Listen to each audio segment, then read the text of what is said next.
Hey ice cream lovers, welcome back to Scoop School, St. Louis, Missouri. Nice to have you here early in the summer of 2021. The season is already off to a great start. A lot of great information coming back from ice cream shops all over the country, really crushing it. So if you're in the business, hope you're doing very well. If you're getting into the business, hey, now is the time. Great. Look, I'm not going to say groundbreaking information today, but something that you may not have considered. Do want to thank our episode sponsor, Mitch and the crew down there at Frozen Solutions. FrozenSolutions.com. The link is down below here. This guy, Mitch Kleinman, has basically dedicated his life to ice cream cups, spoons, and straws. So you can tell him that I said hello. Look, great selection of cups, straws, spoons, napkins, ice cream equipment. FrozenSolutions.com. Thank you very much for your episode sponsorship. Now, I wanted to talk a little bit today about sizing of cups. Last year during the pandemic, we had some real challenges trying to get pint containers. This is your standard pint container. Again, don't judge me. We just did a video before on vented lids. Not the best lid to have. Madeline, you can put that link down below here as well. But anyway, this is your standard pint. This is a peanut butter pint that we made here at Scoop School. Not a big peanut butter fan myself, but very, very nice, fresh ice cream in here.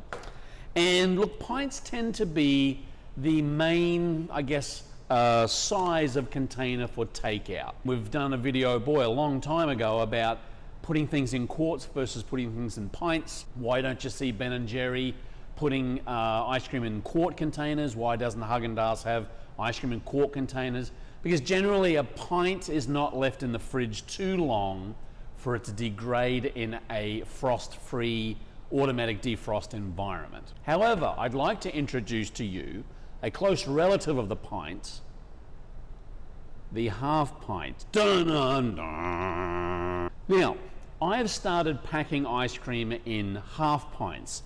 All of the ice cream we make down here in our live stream sessions, in our live stream classes, and in our live classes, we generally donate to churches and schools and things. And I have really found this size container very, very good for rotating product out. Now again, we donate, you will sell, but consider the fact that if you started to purchase half pint containers, some would kind of laugh and say this is a single serve, but honestly, this honestly is a single serve. Kind of look at the pricing between packing in half pints versus packing in pints. I know what you're going to say to me. Steve, if the containers are getting smaller and smaller, then doesn't that detract from my scoop sales? And the answer to that question is absolutely. You shouldn't sell these in and of themselves. However, putting together a 4-pack or a 6-pack or even a 12-pack of your half pints means that a family, a community center or whatever can buy containers that are generally just about a single serve. You've got a full range of your ice cream flavors in here. They don't have to plow through a whole pint to really enjoy some of your ice creams. Again, this is stock standard. Most ice cream shops do this. Not a lot of ice cream shops sell in half pints. I wouldn't do the half pints as a single sale because again, you're going to be robbing your scoop sales, which are much more profitable, because this takes a little bit more cost in the container as well as you're packing this, freezing it, a little bit more labor in this than there is in scooped ice cream.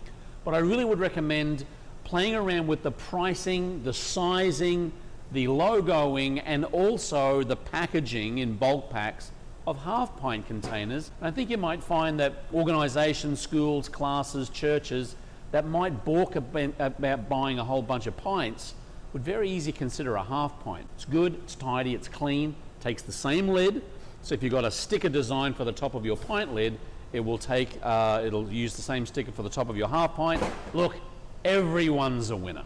So consider that, talk to Mitch or your paper supplier and find out, hey, what's the pricing between half pints and pints? What size box can I get? Can I get a couple of sleeves just to try this out? I think you'll find that it might work pretty well for you. That's all we have in this session for Scoop School. Again, thanks for joining us. Thank you to our episode sponsor, Frozen Solutions.